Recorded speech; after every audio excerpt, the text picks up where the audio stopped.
Oi pessoal, tudo bem? Vamos continuar lendo Capitão da Minha Alma, Senhor do Meu Destino, esse livro do Napoleão Hill. Esse livro então que ele se inspirou, pelo menos o título e também o conteúdo no poema do William Ernest Henley, que termina dessa forma: não importa quão estreito o portão, quão carregada de punições a lista, sou senhor do meu destino, sou capitão da minha alma.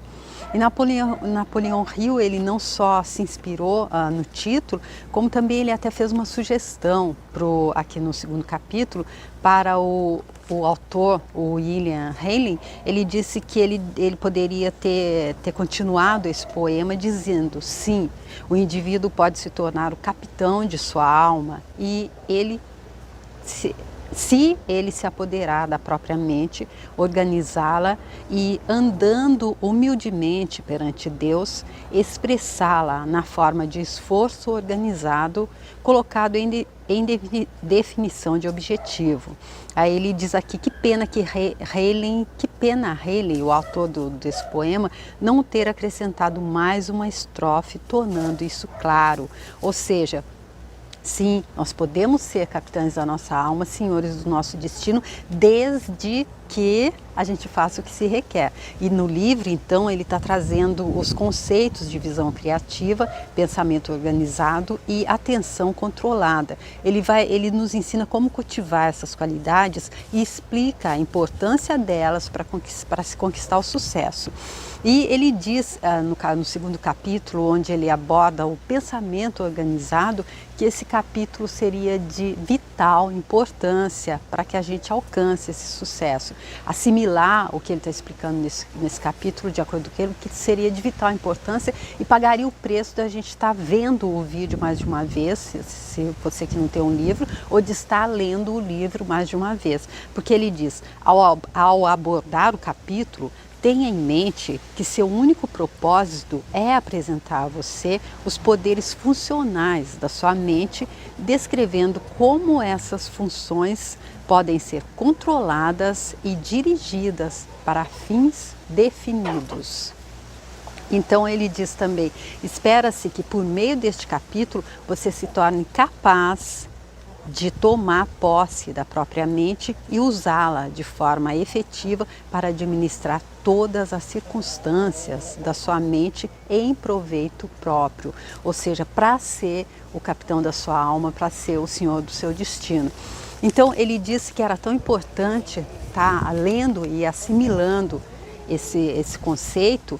Porém, ele só se tornaria poder, ele só seria poder em nossas mãos para estar realmente na prática transformando a nossa vida, caso a gente praticasse, caso a gente realmente transformasse a ideia aqui que está que está na teoria, na prática. Então é isso que o Andrew Carnegie também está batendo aqui bateu aqui nas páginas anteriores. E o Andrew Carnegie é aquele magnata do aço, aquele multimilionário que foi quem deu essa oportunidade, ou quem sugeriu essa oportunidade ao Napoleão Hill de estar criando, de estar buscando encontrar a filosofia do sucesso. E como ele fez isso? Ele passou 30 anos estudando pessoas que foram muito bem sucedidas e pessoas que fracassaram. E o que ele concluiu disso? Que tudo começa na mente. E a gente só pode ser bem sucedido se nós formos os donos da nossa própria mente. E aqui nesse livro, ele traz, ali no livro Pense e Enriqueça, que é um dos maiores best-sellers dele, eu já fiz uma série com esse livro aqui, eu deixo aqui na playlist se você quiser ver. Ele traz todo esse conceito, todos os princípios que ele foi colocando, tudo que ele aprendeu, tudo que ele tirou dessa pesquisa durante 30 anos, ele transformou em princípios básicos para que se chegasse a essa filosofia do sucesso, que ele diz que é um guia para qualquer um que quiser alcançar sucesso, como ele próprio alcançou. Então não é só teoria vazia. Ele, que nasceu em uma cabana de um só cômodo, nasceu em condição desfavorável para estar terminando a vida com total sucesso em todos os setores, reverteu tudo isso. E o Andrew Carnegie está lembrando que quando ele sugeriu nas páginas anteriores, ele lembra que quando ele sugeriu ao Napoleão Hill estar fazendo esse trabalho, ele disse a ele não seria remunerado durante o trabalho. Ele teria que trabalhar nessa pesquisa e, além disso, trabalhar para o próprio sustento. Só depois ele colheria os louros, o que aconteceu. Ele concluiu a vida como um dos maiores best-sellers da história e uma das vozes mais influentes dos Estados Unidos. E agora, apesar deles estar falando muito apenas dos Estados Unidos, agora ele é conhecido no mundo todo através dos livros dele, com essa teoria do sucesso, com essa filosofia do sucesso, que eu já ouvi muita gente de sucesso dizer que foi através dos livros dele que chegou lá. Então, agora ele o Andrew Carnegie, que disse que o Napoleão Hill tinha tudo para protelar, ele tinha tudo para não aceitar a sugestão, ele não tinha os requisitos necessários para fazer o que o Andrew estava sugerindo a ele fazer, porém ele disse que ele deu a resposta em 31 segundos. E o Andrew Carnegie está dizendo aqui nas páginas anteriores que ele daria a ele apenas 60 segundos para se decidir, para dizer sim ou não, porque ele disse que a ação ela deve ser imediata. Desde que a gente tenha a ideia, desde que apareça aquilo que deve ser feito, a gente não deve protelar, a gente não deve dar a mão para a procrastinação e esperar um momento que a gente achar que esteja pronto e que tudo vai sair perfeito. A gente deve se lançar da forma que tiver, na hora que tiver, no momento, porque é só o agora. Então, no último vídeo, a última pergunta do Napoleão Hill foi: estou ouvindo o que diz e fico cada vez mais impressionado com o pensamento de que sucesso é mais uma questão de atitude mental correta do que de educação. Porque ele estava dizendo que aqui ele disse que nem só a pessoa que chega ao sucesso muitas vezes tem menos habilidade, menos educação, menos experiência que a pessoa que fracassa, mas tem mais consciência de ação. Ele mostrando o quanto é importante a ação, então. E aí ele diz, sim, é exatamente o que eu digo. Nem toda a educação de um homem que um homem pode adquirir na vida substitui a ação decidida e definida. Se o pensamento não produz esse tipo de ação, pode ter certeza de que não é organizado. Então nós estamos seguindo o caminho errado. Estaremos seguindo o caminho errado se o pensamento que a gente estiver achando que ele está organizado, ele não está produzindo ação. Vamos continuar então. Por que tão poucos homens aprendem a dominar e usar o poder do pensamento? Considerando tudo que disse sobre pensamento organizado, não vejo nenhuma dificuldade nisso. Mas deve haver algum motivo fundamental para a maioria das pessoas seguir pela vida em pobreza e miséria, sem usar o poder que daria a elas tudo o que precisam ou desejam. Então, aqui o Napoleão Hill trazendo então essa questão, ele não entende por que tão poucos homens aprendem a dominar e usar o poder do pensamento. E ele diz que o poder do pensamento, o poder de dominar o pensamento é o único poder que a gente tem. E o poder do pensamento tem o poder de criar a nossa realidade. Então ele dizendo, são tão poucos, considerando que tudo que o Carnegie disse sobre o pensamento organizado, ele acha que não tem nenhuma dificuldade em fazer isso. Mas ele diz, deve haver algum motivo fundamental para que a maioria das pessoas sigam pela vida, então, na pobreza e miséria, sem usar esse poder que está aí à mão para todos. Vamos ver o que o Carnegie diz. Só há uma razão para isso, e posso colocá-la em poucas palavras. Falta de definição de objetivo. Porque todos esses conceitos que ele está trazendo aqui é como se fosse uma engrenagem, digamos, que vá nos levar para cima, digamos que seja uma engrenagem que é talvez, não sei como que pode dizer isso, talvez ou até uma escada, são degraus que vão sendo superpostos um em cima do outro e que todos vão contribuir para que a gente chegue lá no alto. Então ele já disse que tudo começa com a definição de objetivo, com um desejo que deve se tornar obsessão. Depois vem, é claro, o pensamento organizado, o hábito organizado, a visão criativa, a atenção controlada, vem a autodisciplina, vem a força de vontade. Tudo isso é uma engrenagem que vai nos levando até em direção ao sucesso. Aí então ele dizendo que então se a pessoa não consegue estar usando esse poder, é porque ela passou, ela não fez o primeiro degrau, aí ela não pode continuar subindo, porque faltou a definição de objetivo. Muita gente vaga pela vida aceitando o que consegue tirar dela, sem recorrer às forças em sua mente. A falta de um objetivo principal definido é a forma mais mortal de autolimitação.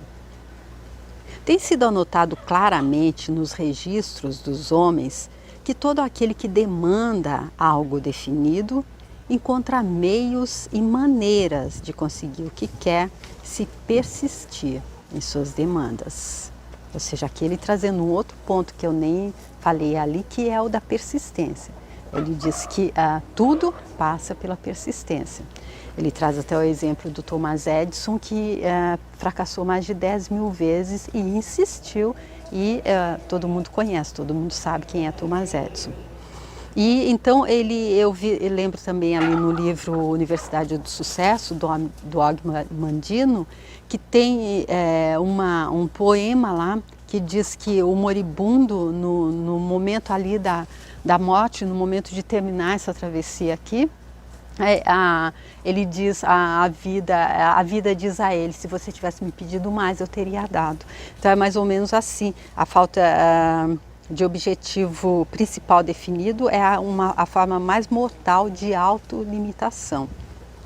Tem sido anotado claramente nos registros dos homens que todo aquele que demanda algo definido encontra meios e maneiras de conseguir o que quer se persistir nas demandas. Eu já li essa parte, porém eu lembro que o Napoleão Hill disse que não é a primeira leitura que vai fazer com que todas as fichas caiam, que a gente devia estar lendo com um lápis na mão para estar grifando aquilo que fosse mais importante. Então, como sou eu que estou lendo para vocês, eu me permito repetir, tá bom? Uma parte importante da persistência é a ação. O tipo de ação que tenho falado: ação para começar, ação para continuar, mesmo quando há dificuldades, ação para recomeçar depois de uma derrota temporária. E olha que legal, é a primeira vez que ele destrincha a ação dessa forma, porque não é só a ação, a gente tem aquela ideia, aquela eureka, e a gente sai e faz, pratica a primeira ação, mas aí não dá certo, a gente já desiste. Então ele está dizendo que há que se ter ação para começar, ação para continuar, mesmo quando há dificuldades, e ação para recomeçar depois de uma derrota temporária, que, como ele deu o exemplo do Thomas Edison, ele teve mais de 10.000 derrotas temporárias. E ele também, o Napoleão Hill, cita, não só nesse livro, como nos outros que eu fiz, Pense em Riqueza, Ser Mais Esperto que o Diabo, que há uma semente de êxito em cada adversidade. Porém, ela não sai ali: oi, estou aqui, olha, nós temos que encontrar, e isso a gente encontra só tendo persistência para recomeçar, para agir novamente. Ação, ação e ação. Que a palavra fique gravada na sua consciência até se destacar como o sol brilhante em um céu sem nuvens. O que você é, em que se transforma, o que adquire, tudo isso é resultado da sua ação. Ou seja, a ação, então, eu acredito que seja mais ou menos grosseiramente, da forma como eu entendo falando, o terceiro passo, então, porque tudo começa no pensamento. Esse pensamento, ele é solidificado, digamos, ele recebe o impulso da emoção, porque tudo, como ele disse também nas páginas anteriores, há que se ter uma motivação. Então, a emoção dá o impulso e aí ele deve ser transformado em ação. Pensamento, educação, conhecimento, habilidade inata, oportunidade, todas são só palavras vazias, a menos que sejam traduzidas em ação. Ou seja, o pensamento, ele já disse ali, o pensamento organizado, ele não vai fazer nada para a gente se ele não for transformado em ação. E aquele dizendo que também educação, conhecimento e habilidade inata, até oportunidade, se ela não tiver ação, porque a oportunidade se apresenta, mas se a gente não agir para aproveitá-la, ela passa. Então, ele já disse ali também que nem o homem que chega ao sucesso muitas vezes tem menos habilidade, menos educação e menos experiência que o que fracassa. Mas o que ele tem consciência disso, da ação, que a ação é primordial. Lembre-se disso e enfatize essa ideia pela filosofia da realização individual. Jamais permita que um estudante dessa filosofia passe por sua influência sem ter a palavra ação gravada na consciência dele, porque essa é uma das palavras-chave para toda a filosofia. Então aqui é o Andrew Carnegie, o mentor do Napoleão Hill. Esse livro aqui então são trechos de conversa do Napoleão Hill com o Andrew Carnegie, que é aquele magnata do aço, aquele multimilionário responsável por fazer tantos outros milionários, como ele mesmo diz, e responsável por ter sugerido ao Napoleão Hill fazer essa pesquisa que resultou nessa filosofia do sucesso.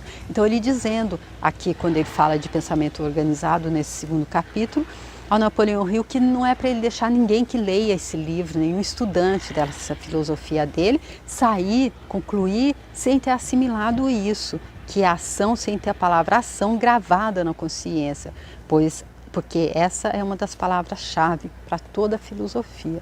Ou seja, o que se requer. Nada é de graça, como ele já disse, a nossa centelha divina, tudo está organizado, Deus está em nós, nos ajudando em tudo. Porém, aquilo que cabe a nós fazer, ou que a nossa centelha, o nosso outro eu, como ele chama, pode nos mostrar o caminho para que seja feito da forma mais fácil e agradável possível, como ele explica no livro Pense e Enriqueça, deve ser feito por nós. Nós temos ajuda, mas a ação é nossa. O que se requer é a gente que tem que fazer. Por isso que naquela coisa de perguntas, a gente pode estar perguntando isso, o que se requer que eu faça para mudar essa situação? Qual é a ação que eu posso ter agora para mudar essa situação? Ela não está me agradando, sou eu que estou criando, então como eu posso criar diferente? Qual é a ação que se requer, o que se requer de mim? Pode se perguntar também o que eu posso, em que vibração eu devo, em que frequência eu devo vibrar, o que é que eu devo pensar, como é que eu devo agir. Porque perguntas traz consciência. Eu acredito que foi... não, agora eu esqueci o nome dele, então não vou poder citar. O homem que lidera toda a organização das vendas de uma das maiores corretoras de seguro de vida é um dos mais jovens da equipe. Ele tem um quarto de tempo a menos que os outros vendedores na companhia. Tem menos personalidade que a maioria dos outros vendedores. Sabe menos sobre seguro de vida que muitos dos outros. Mas ele tem algo que o coloca em primeiro lugar no gráfico de vendas. Uma vontade indomável e um turbilhão de ação que os outros não têm. Então aqui ele já falou bastante, já bateu bastante na importância de agir.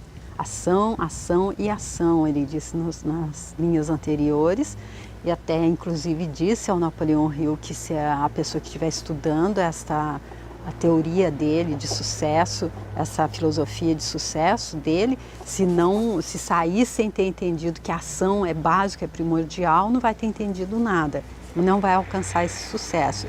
E aqui ele atrelando a ação então a vontade indomável, que ele disse ali também, força de vontade, ela é a chefe da mente, ela pode estar mudando a razão, ela pode estar nos tirando do domínio das emoções, porque normalmente quando a gente age dominada por emoção, muitas vezes a gente mete os pés pelas mãos e age de forma que vai nos levar não para aquele sucesso que a gente está buscando. Então ele dizendo que uma vontade indomável e um turbilhão de ação é o que faz essa pessoa, então, que tem muitos, teria que estar ali no fundo, atrás de todos os outros vendedores, é o primeiro no gráfico das vendas.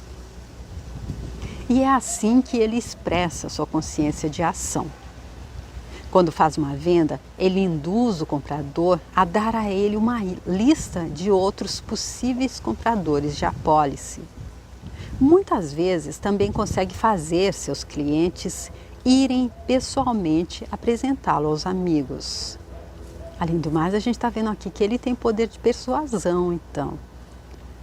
Acho que esse registro superior de venda se baseia quase, se não completamente, nessa única característica de ação. Ou seja, até porque se ele tem a faculdade da persuasão, mas ele não coloca ela em prática, então tudo tem a ver com ação. Ele forma com os clientes uma interminável corrente de esforço cooperativo e tem, com efeito, um grande grupo de homens que o ajudam a vender sem fazer parte da folha de pagamento dele. Ou seja, ele coloca até as pessoas, os clientes, para trabalharem para ele. Por quê? Porque ele usa o pensamento organizado, porque ele tem uma vontade indomável, porque ele coloca em ação também a faculdade de persuasão, não está escrito aqui, mas eu acredito, para a pessoa convencer a outra a fazer alguma coisa para ele, até chegar a, como ele está dizendo aqui, a um grande grupo de homens que o ajudam a vender, sem receber para isso. Ou seja, tudo isso o Andrew Carnegie está trazendo aqui para mostrar como é a ação colocada em prática. Por que os outros vendedores não tiram proveito do exemplo desse homem e o seguem? Pergunta o Napoleão Hill. Se eu soubesse responder essa pergunta, mudaria meu nome de Carnegie para Salomão e me estabeleceria como um solucionador dos problemas humanos. Então aqui ele sendo um pouco irônico aqui para responder para o Napoleão Hill, que está perguntando por que todo mundo não faz o mesmo que esse vendedor que ele deu como exemplo. Se ele então soubesse, ele seria, talvez ele está falando do rei Salomão, que era aquele sábio então, que sabia, se ele era sábio, ele sabia, né? É meio redundante isso. E aí ele continua. Sua pergunta já me ocorreu muitas vezes, não só em relação a esse vendedor de seguro de vida em particular e os colegas dele, mas também em relação à minha organização. É fato conhecido que alguns dos meus empregados progrediram a partir dos postos de trabalho mais humildes e se tornaram diretores da empresa. Os métodos pelos quais se promoveram são conhecidos por todo trabalhador. O princípio básico que integrou essas promoções foi o de fazer o esforço extra. Então aqui ele trazendo para ele, para mostrar como que é a teoria na prática, dizendo que essa pergunta ele já se fez em relação, não apenas em relação a vendedores de seguro, mas em relação à organização dele. Ele era um magnata do aço, ele trabalhava com aço e ele disse que foi responsável por ter tornado muitos dos colaboradores dele milionários. E aí ele dizendo que os empregados dele progrediram a partir dos postos de trabalho mais humildes e se tornaram diretores da empresa. Ele deu essa oportunidade. E os métodos pelos quais se promoveram são conhecidos por todo trabalhador. Ou seja, ele aplicou ali, eles aplicaram ali o princípio básico que integrou, que fez com que isso acontecesse, que foi fazer o esforço extra. Então ele já falou bastante desse esforço extra ali na regra de ouro, quando ele diz que para se alcançar sucesso, além de se estar pensando no todo, sair ali só do envolto do próprio umbigo, pensar no todo e se fazer o esforço extra, fazendo o melhor que a gente pode fazer também. No entanto, a porcentagem de homens que escolheram promover-se por meio desse procedimento simples tem sido irrisória. Ou seja, a porcentagem das pessoas que estão aproveitando essa informação que ele está passando, que ele chama de regra de ouro, não é muito relevante. Na análise final, tudo remete ao princípio da definição de propósito. O vendedor de seguro de vida vende mais apólices que qualquer outro porque quer vender mais. Ou seja, escolha e vontade, determinação, definição de propósito. E desde que a gente tenha uma definição de propósito, uma vontade, um desejo, e a gente tenha a motivação para fazê-lo se tornar uma obsessão, aí então a gente vai fazer como esse vendedor de apólices que vende mais porque escolhe, porque quer, porque deseja. Esse é seu objetivo principal definido, no qual ele trabalha de maneira incessante. Os outros trabalham com menos força de vontade, com menos definição de objetivo. Por que fazem isso é algo que nem eles mesmos conseguem explicar, provavelmente. Apenas não têm o impulso necessário. Os desejos deles são menos obsessivos. Então ele dizendo, não basta ter um desejo, esse desejo tem que ser obsessivo, esse desejo tem que ser fomentado, tem que ser, como diz, alimentado por uma motivação que faça com que ele seja ardente, com que ele seja obsessivo, com que ele seja uma vontade ferrenha. Então, e ele por isso que ele não entende por que é que os outros não conseguem isso. Ele diz que nem as próprias pessoas talvez não consigam explicar.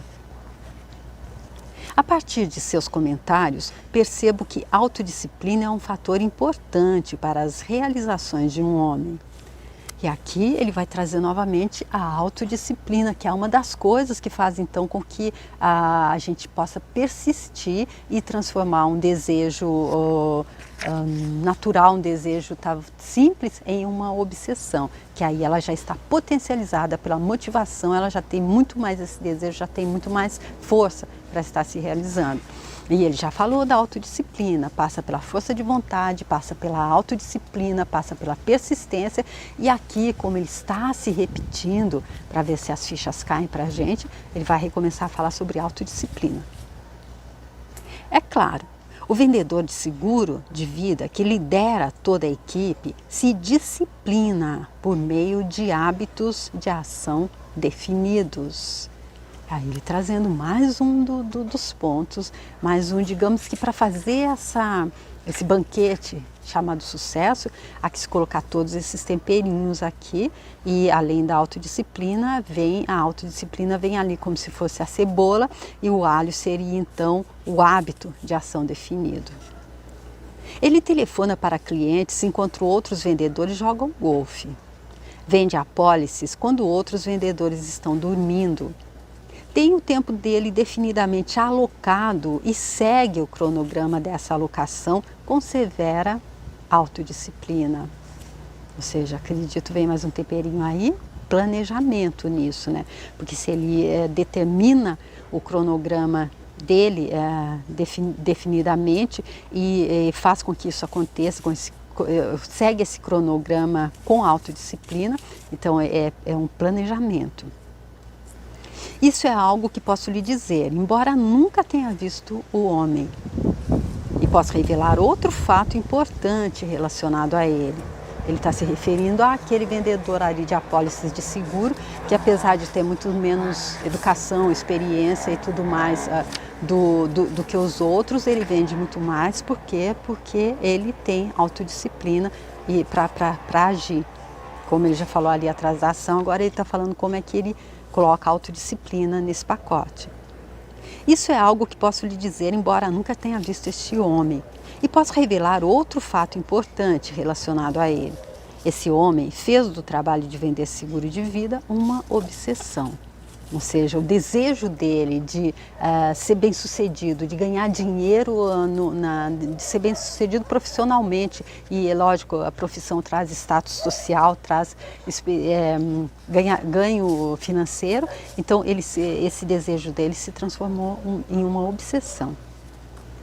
Não duvido de que a mente subconsciente dele continue vendendo seguro enquanto ele dorme. Porque eu ouvi dizer que uma vez ele levantou da cama tarde da noite e telefonou para um potencial comprador de seguro, pedindo o privilégio de levá-lo a uma convenção, à qual ele sabia o cliente em potencial queria ir na manhã seguinte. Ele não falou nada sobre vender seguro de vida, mas tinha esse propósito em mente. Fazer um favor ao comprador em potencial era só o primeiro passo de um plano definido para vender uma apólice a ele. Entenda, quando um homem carrega a própria mente com esse tipo de obsessão, a mente subconsciente dele apreende a obsessão e o ajuda a traduzi-la em seu equivalente físico ou financeiro.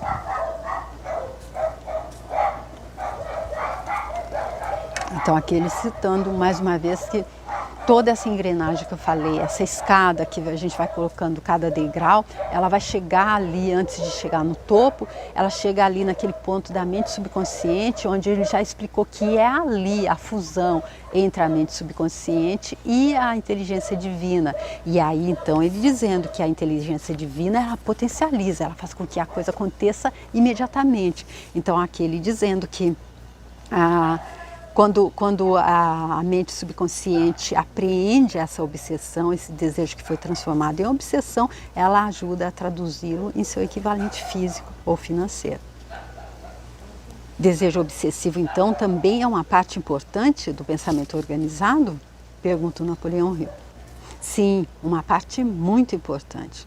Na verdade, é a parte que começa a ação e a mantém em movimento. Ou seja, a ação é tudo e o que é que faz com que a ação aconteça? O pensamento organizado. Pensamento organizado sem ação não é nada e a ação sem pensamento organizado também não é nada. Um homem não tem dificuldade para fazer aquilo que deseja fazer. O desejo obsessivo vai em socorro dele em tempos de derrota, em emergências imprevistas e o ajuda a recomeçar sem perder a confiança em si mesmo. Isso o mantém em movimento quando, de outra forma, ele se renderia ao hábito da procrastinação. Faz o trabalho dele deixar de ser um sacrifício.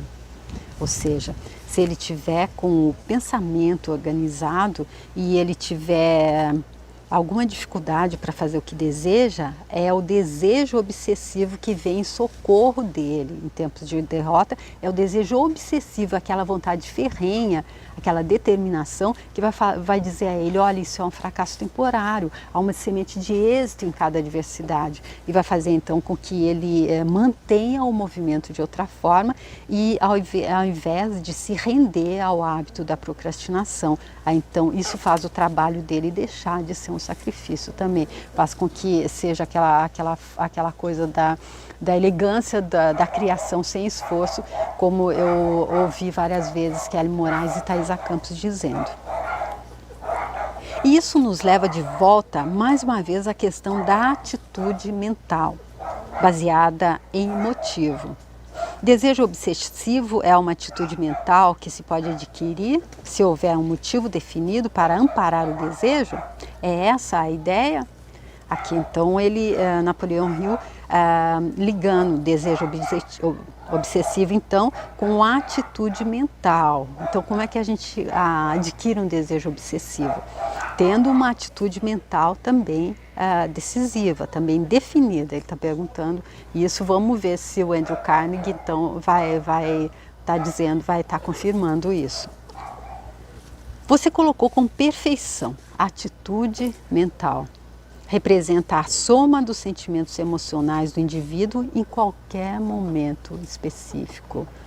Ou seja, a atitude mental é estarmos presentes com os nossos pensamentos, é estarmos guardiões da nossa mente, é estarmos sabedores de que a nossa mente é bombardeada por pensamentos o tempo todo, porém só nós escolhemos a quais deles nós vamos nos associar, com quais deles nós vamos sair, para quais deles nós vamos dar atenção e é a partir daí que a gente forma aquele suco mental que ele já falou nas páginas anteriores, trazendo a comparação com aquele carro que passa uma estrada de terra e de tanto ele passar, ele forma um sulco, um buraco tão profundo que depois não tem como ele passar por outro caminho. A mesma coisa com os pensamentos. Então somos nós que decidimos para onde é que a gente vai dirigir o nosso pensamento, ou seja, qual é o pensamento que a gente vai dar força, qual é o pensamento que a gente vai fazer com que fique marcado na nossa mente, para que assim ela possa transformar isso em realidade através da lei do ritmo hipnótico. Ele explica bem isso lá no livro Mais Esperto que o Diabo. Eu fiz uma série com ele também, eu deixo aqui se você quiser ver. Então vamos ver o que o Andrew Carnegie diz disso. Você colocou com perfeição. A atitude mental representa a soma dos sentimentos emocionais do indivíduo em qualquer momento específico. A soma dos sentimentos emocionais. E é a emoção que fomenta, é a emoção que dá brilho, é a emoção que traz então combustível para o pensamento se transformar em realidade. Por meio da autodisciplina, um homem pode determinar quais de suas emoções terá a expressão mais plena e qual delas será modificada, controlada e redirecionada pela transmutação. Então aqui também não adianta ser feito de qualquer jeito, há que se ter persistência, há que se ter hábito controlado e isso tudo passa pela autodisciplina. A atitude mental é controlada por hábitos estabelecidos com base em motivos definidos. Então, os hábitos, como ele já disse, é isso então que controla a atitude mental. Por isso que hábitos que são nocivos, que são considerados vícios, nós nos escravizamos a eles. E aqueles hábitos que são estabelecidos pela nossa própria vontade, motivados por alguma determinação com base em motivos definidos, eles têm capacidade para transformar a atitude mental, que é essa atitude mental então que pode modificar, controlar e redirecionar pela transmutação a nossa realidade. Porque esse hábito, então, ele vai ser nosso servo, ao invés de nós nos escravizarmos a ele, ele trabalha para a gente. Aqui, mais uma vez, entra a questão da ação. Hábitos de controle sobre a atitude mental podem ser estabelecidos apenas pela expressão apropriada das emoções, por meio de ação física. Ação. Ele já disse que a pessoa pode passar o dia todo pensando e ela vai ser apenas um sonhador, se ela não colocar isso em ação, ou seja, a mão na massa mesmo, fisicalizar aquilo. Então ele dizendo que, mais uma vez aqui, ação é outro tempero que vem para esse nosso prato, que é o sucesso. Então, autodisciplina, ação, determinação, atitude controlada, para fazer essa transmutação mental, para mudar a atitude mental. Então aqui eu fico nesse capítulo aqui, que é o segundo capítulo, onde ele está falando do pensamento organizado, que juntamente com visão criativa e atenção controlada, pode então estar nos levando para a conquista do sucesso. Porém, tudo isso, como ele já está trazendo aqui nas páginas anteriores, nos vídeos anteriores, tudo isso só é poder de nos levar a estar nos banqueteando com sucesso nesse prato que a gente está preparando, se a gente colocar todos esses temperos, força de vontade, hábito controlado, autodisciplina, determinação, que é outro que ele disse lá, persistência e mais alguns aí que eu não falei agora, se a gente colocar tudo isso e amarrar tudo isso com ação física, fizer o que se requer. Ele disse, repetindo, já disse até nesse vídeo, que a nossa centelha divina, o nosso outro eu, como ele chama, nos mostra o caminho para que tudo seja feito da forma mais fácil e agradável possível, para que a gente alcance aquilo que a gente está buscando. Porém, ela nos mostra o caminho e ela potencializa aquele nosso desejo. Porém, esqueci aí nos temperinhos, especialmente o desejo, o objetivo definido. Tudo começa com isso. E, porém, se a gente não fizer a nossa parte, não tem como acontecer, tá bom, gente? É dessa forma que eu estou entendendo esse capítulo, que ele disse que era de vital importância para que a gente pudesse assimilar todos as informações, os princípios que ele está trazendo aqui para a filosofia, da filosofia do sucesso. Porém, nesse mesmo vídeo, Andrew Carnegie dizendo que ninguém que passar por esse livro e não entender a importância da ação não vai alcançar esse sucesso. Então, eu espero realmente que a leitura esteja sendo de forma clara, que esteja sendo que eu esteja facilitando também com os comentários que eu esteja fazendo. É só a minha forma de entender, é a primeira vez que eu estou lendo o livro, e eu espero realmente que esteja sendo contribuição, especialmente se você tem alguma restrição, se você talvez seja analfabeto, se você possa ser deficiente visual, ou se você não tenha tempo de ler, por alguma razão esses ensinamentos do Napoleão Hill não chegaria até você. Por isso que eu resolvi fazer aqui no YouTube, e gosto muito de saber que você está me acompanhando, adoro receber as mensagens, muito obrigada a você que compartilha, a você que dá a sua curtida no vídeo, muito obrigada a você que é inscrito no canal, você que quiser se inscrever também. Eu tenho os outros livros do Napoleão Hill lá, O Pensa e Enriqueça e O Mais Esperto que o Diabo, onde ele bate muito mais nessa tecla de que tudo passa pelo nosso pensamento, que nós podemos escolher a nossa vida, desenhar a nossa vida como a gente quiser, fazendo essa transmutação mental, fazendo essa mudança de pensamento, sendo capitães da nossa alma, senhores do nosso destino. Nós podemos fazer isso, desde que a gente preste atenção em tudo isso que ele está mostrando. Então, eu fico super feliz que você esteja vindo comigo. Espero realmente que até o final da leitura desse livro a sua vida tenha sido transformada da falta e da escassez em qualquer que seja o setor, para abundância e prosperidade em todos os setores. É isso que ele deixa claro aqui também. Ele não está ensinando uma filosofia do sucesso para alcançar a riqueza financeira apenas, mas sim riqueza em todos os setores da existência. Toda a opulência divina que está aí à nossa disposição, bastando a gente tomar posse do único poder que a gente tem, que é o de controlar a nossa mente, sermos donos da nossa mente, controlando os nossos pensamentos. Onde tudo começa, tá bom? E eu vou continuar lendo então esse segundo capítulo, que é o pensamento organizado, no próximo vídeo, e vou ficar muito feliz se você vier comigo. Obrigada, tchau!